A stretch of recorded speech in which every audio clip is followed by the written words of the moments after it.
Hey, guys, finally got around to watching the Woodstock 9 to 9 documentary on Netflix, and holy moly, is it good. Have you all seen it? What was the this? Woodstock 9 to 9 documentary on Netflix? Where the crazy stuff happened. Is it like 3 episodes? Yeah. I think I saw almost all of it. Oh, dude, you got to watch that, man. You of all people. Well, see, I don't like music docs. Why?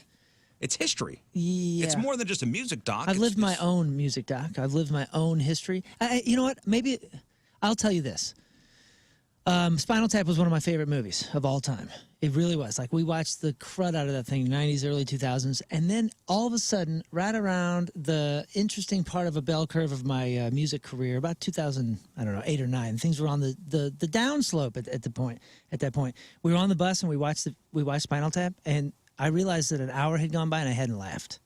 And I realized it was actually hitting a little too close to home. Yeah, but that's a mockumentary. I know, which makes it far worse. That's a mockumentary. That's like saying, "Oh, well, I'm living my own history, so I don't need to go back to." No. You're missing the point, though. What I'm saying is, it damaged me enough where music docs.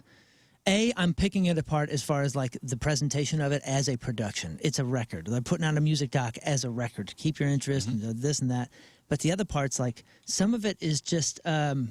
It hits too close to home, or I wish something had been done differently, or I'm just like, it doesn't do good for me. It's hard to explain, but it's not good for my heart and it's not good for my mind. This documentary is so good because it's a piece of history from that time. And I watched in an industry that we are in still. Yeah, totally. I watched that one. That was different for me. But when like bands put out documentaries, I'm zero interested. Molly writes, did Rizz go? I said I went, yeah. She says, if anybody's on the fence about watching it run, watch it. She got goosebumps a couple different times. You started the first fire, didn't you? Yeah, that's right. That was me. I overturned the first porta potty. Just go look, watch very closely.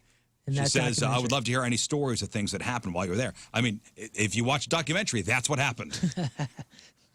The wildest part was, since we were, my radio station was broadcasting from, this is on an old Air Force base up in upstate New York.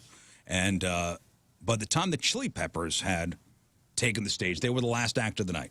We were all done with our work, and all the on-air personalities from our radio station went out to the field to watch the final act. And I had been watching pretty much on and off all weekend. So the final act is on. The Chili Peppers. Flea's naked. Completely naked. Whoa. This is last day, right? Last day. This was the last day. This was not the Corn Bush day. No, that was the first day. Okay, because I saw that. Second day. I remember seeing that and how like amazing Gavin Rage was the first night. I think Corn Bush was the second night. I forget which. But Chili Peppers were the final act. Okay. They'd given out candles to everybody to do some stupid tribute. Man. Everybody was so out of control by that point. Peace be with you. People were using the candles to light stuff on fire. So we're standing in the middle of the field. We're towards the back of the crowd. I mean, there's 200,000 people there. Start looking around and go, man, there's a little fire over there. And there's a little fire over there. And a little fire over there. And that little fire is now getting to be a bigger fire. Oh, no. And I see some of the tents people on top of the tents jumping up and down, like the big tents that were the commissary tents that were serving food and like all the merch. Carnival size almost. Carnival size tents. People are jumping up and down. I go, man, those are not going to last. I go, I think that truck is on fire. I go, I think we should get out of here. we have a truck. Oh, boy. Oh, yeah. Well, we had a station vehicle in the middle of the field. Abandoned ship? Abandoned ship. Leave it! Abandoned ship. The next morning, that thing was crispy. Somebody threw a cinder block through the window and lit the thing on fire. Wow, dude. That's on the documentary, by the way. You could see it. You can see your van. You could see the station van. Did you park that particular van? Yes, I did. No way. What a cool piece of history. Yeah, that is incredible. He's calling the boss, going, hey, the van is not coming back. Nor is my lunch. What's funny about that is we borrowed that from another radio station because it was a truck shaped like a boombox. Oh, man. And the boombox was on like a scissor lift and lifted up, and we hung the radio station banner off this scissor lift. It was giant. It was like 20 foot high. Wasn't even your van. Wasn't even ours. Well, that makes it easy. Yeah. So I go, hey, let's get the hell out of here.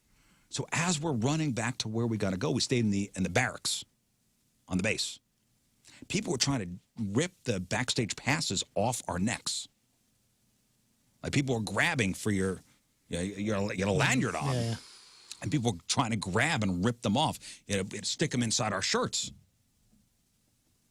to run back. And by the time we got to where we had to go, the National Guard had started assembling. National Guarding. Yeah. Man, that's... And they were whisked off to the barracks and didn't know what was going on the field. And if you watch the documentary, it was all utter chaos. Did they finish their set? Yeah. While the fires were going? In fact, they were pulled off the stage and were told, hey, can you calm down the crowd? And instead they played Jimi Hendrix Fire.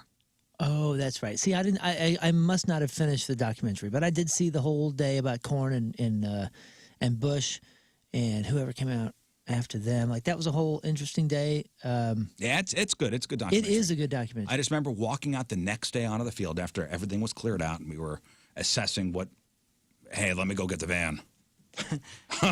And everything was smoldering. So where did you stay? We stayed in the barracks. Oh, so you actually lived there? We stayed on base. We stayed at the Air Force Base in the barracks. Did people have access to you, like, in the barracks? Are we talking about, like, green tents? Are we talking about... In a building. Okay. We were in buildings. So you're in a building, and this is all people with passes for some reason. Whoever worked the working crew. Vendors and whatever. Mm-hmm. So did you feel safe at that point? I mean, obviously, you were probably too young and stupid to fear, like you maybe should have, but like... I don't remember feeling... Looking back, do you think you were in any danger? No. Okay. Because by the time we got back there, we saw the National Guard was there, so they were starting to move people out. Okay. Like, they were starting to take control of the situation. But the next morning was crazy. Everything was smoldering. Nobody there.